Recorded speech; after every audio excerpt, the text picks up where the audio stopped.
Oh, I remember last year very vividly, as I'm sure all of you do too. Do you remember when the Minnesota Vikings were supposed to come in with their ferocious defense and they were supposed to shut down Nick Foles and that Eagles offense? You remember that? You know what happened? 38-7 against a defense that is statistically better than the one that they're going to see this Sunday in Chicago. 15.8 points per game allowed as opposed to 17.7. So if you think I'm scared of this Bears defense, well, not really. Nah. Let's dig deeper. Let's really, really, really dig in to this Bears defense. And you know what? On paper, it is absolutely outstanding.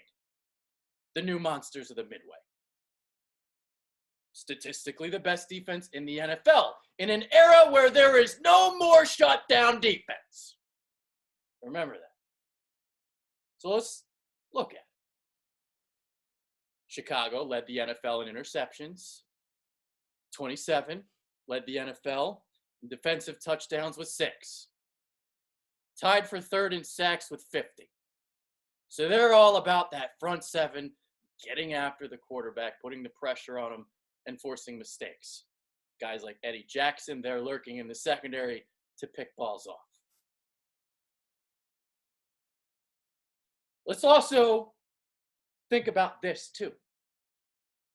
All right, 16 games in a season, right? Well, 7 of Chicago's 16 games were against bottom 10 offenses. 7 of 10 of the bottom 10 offenses in the NFL the Bears faced this year. All right? Some of those teams, Arizona, meh, 32nd ranked offense. The Jets, 23rd. The Bills, 30th. The Lions, 25th. The 49ers technically aren't even part of that top 10. They're 21st. They're right on the edge. So they've really played 8. Half of their games are against bottom-feeding offenses that they've feasted on. The Giants, or not the Giants, sorry, the Dolphins, 26th. And the Dolphins beat them. Defenses or offenses that the Chicago Bears defense has actually played. They've faced 3 offenses in the top 10 in points per game. They shut down the Rams, and that was impressive. Very, very impressive performance in Chicago. Rattled Jared Goff, got after him. I believe he threw 4 interceptions.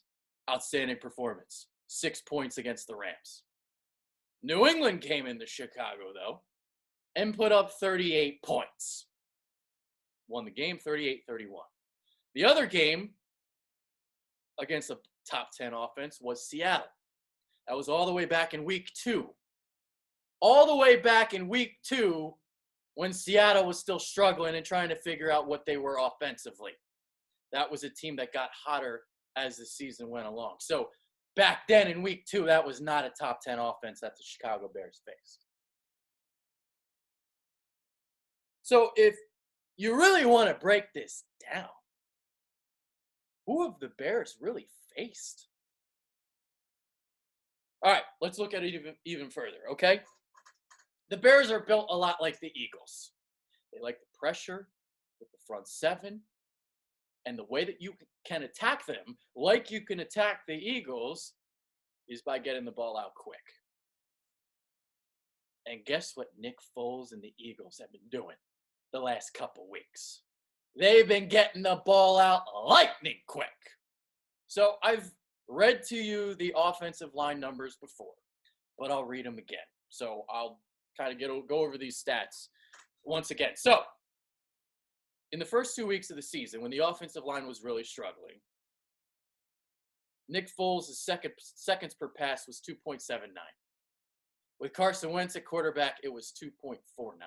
2.49 was 16th in the NFL among qualified quarterbacks.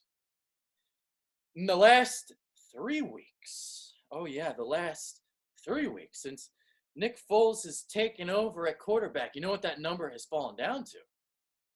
2.23. This offensive line is humming. For the longest time, they were leading the NFL in quarterback hits allowed, but not anymore. Yeah, they did kind of struggle last week. 3 sacks allowed. I think it was 6 quarterback hits. But the 3 prior weeks before that, only 1 sack allowed. And if they get back to playing like that, you got a chance against this Chicago front set.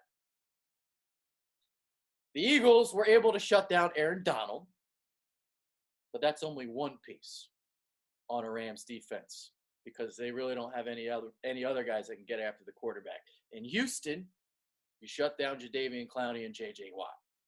But those are only 2 guys. In Chicago, they're going to be rushing guys from everywhere. All right? You got Khalil Mack. You got Leonard Floyd. You got Eddie Goldman. You got Akeem Hicks. They are freaking stacked in the front set. They come in waves. All right? So, unlike trying to combat Aaron Donald, where you can double team him or even give help on Clowney or J.J. Watt, this game on Sunday is going to be about offensive linemen winning individual matchups. But an individual matchup that Lane Johnson has won in the past, well, he shut down Khalil Mack last year when Oakland came to town to Philadelphia. And if there's one offensive lineman that's playing better than the rest right now, it's Lane Johnson. Finally getting healthy again. And this entire offensive line, man, just a complete reversal than it was earlier on in the season. All right, so I mentioned before about how the Rams put up only 6 points as opposed to the Patriots putting up 38. All right, so there's numbers and nuggets that I can provide to you here as well. All right, so when the Bears face teams who get the ball out in less than 2.5 seconds, they are 3-2, as opposed to a 9-2 record, I believe, when it's 2.5 or higher. When they played the Rams and the Rams scored 6 points, well, let's think about this. What's that Rams passing attack all about? They're predicated on that deep play action, hitting big chunks. That's why they got Brandon Cooks and Robert Woods. You know, Cooks is the guy that's going to take the top off the defense. Cooks and with Woods, you got an intermediate guy. And obviously in that game against Chicago, they didn't have Cooper Kupp. So it was a struggle for them because, well, Jared Goff takes a lot of deep drops. And deep drops mean you need to keep Jared Goff protected for more than 2.5 seconds, which is something that you simply just can't do against Chicago. So, as we saw, Jared Goff struggled, and it was a big L there for the Rams in Chicago. But the Eagles, they don't play like the Rams. They play more like the Patriots, who got the ball out extremely quick when they played Chicago earlier on the season. I think it was week 7, all the way back in week 7. And, you know, this Chicago defense, it's a lot better now than it was then, but you can still look at that tape and still look at things that this Chicago defense kind of struggles with. All right. So in that game against New England, James White, out of the backfield, had 8 receptions for 57 yards and 2 touchdowns. Somebody that's been coming along the last month. How about it? Darren Sproles, beep. Yeah, Darren Sproles, the guy that, man, everybody wanted him cut. Man, why did you bring him back, man? Jeez, you didn't put him on IR. You're saving him for a roster spot, and he's just not playing. Well, look at him now. And guess what? He's a big, important piece in this game for Sunday. He's going to be an X factor, I believe. So you look at the quick and jittery Darren Sproles, and you look back at that New England game and how they were able to go up and down the field on this Bears defense. Well, the recipe was simple.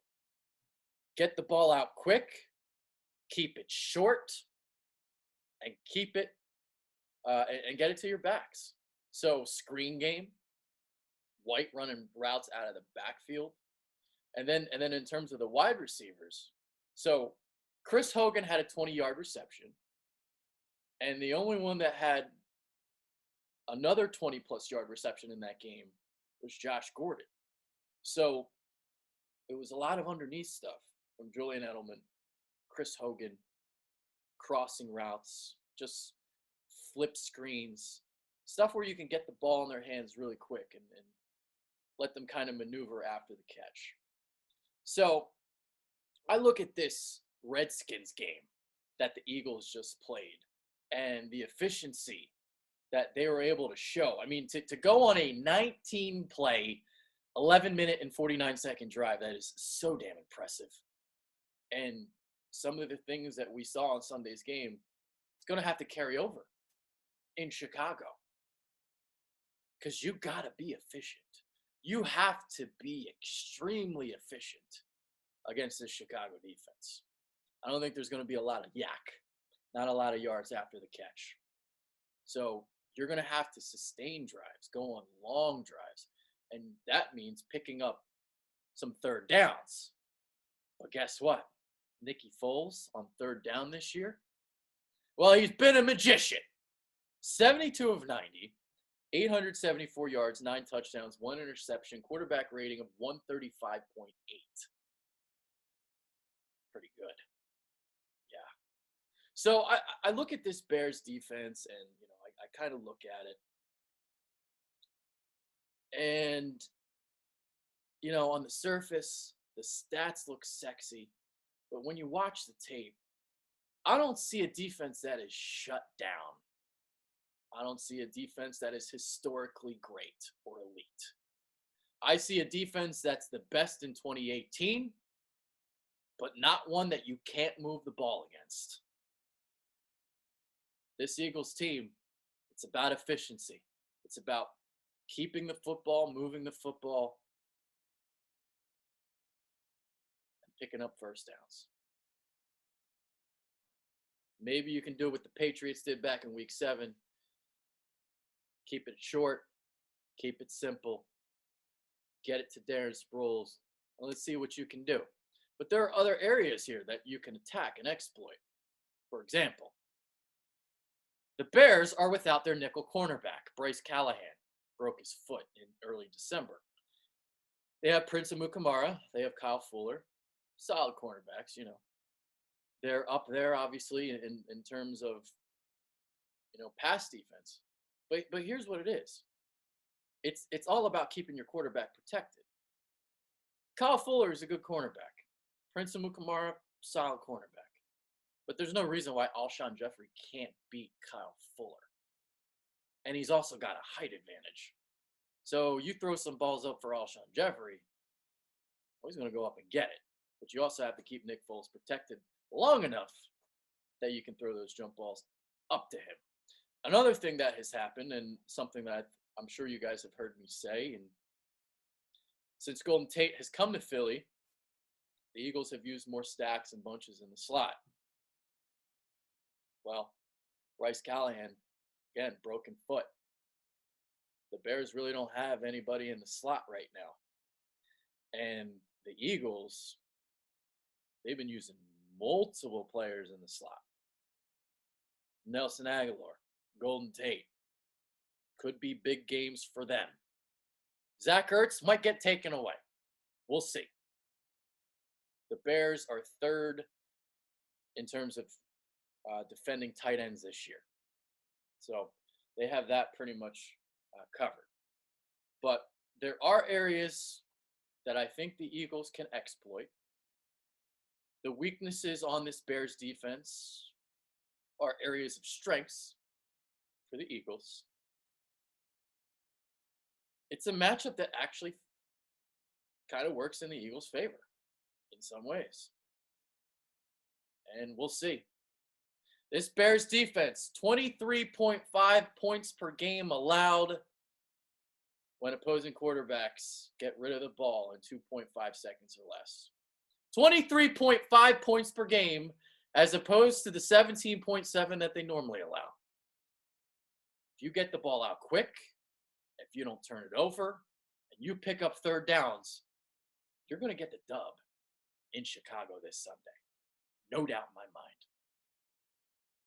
Let's see if Nick Foles has any magic left.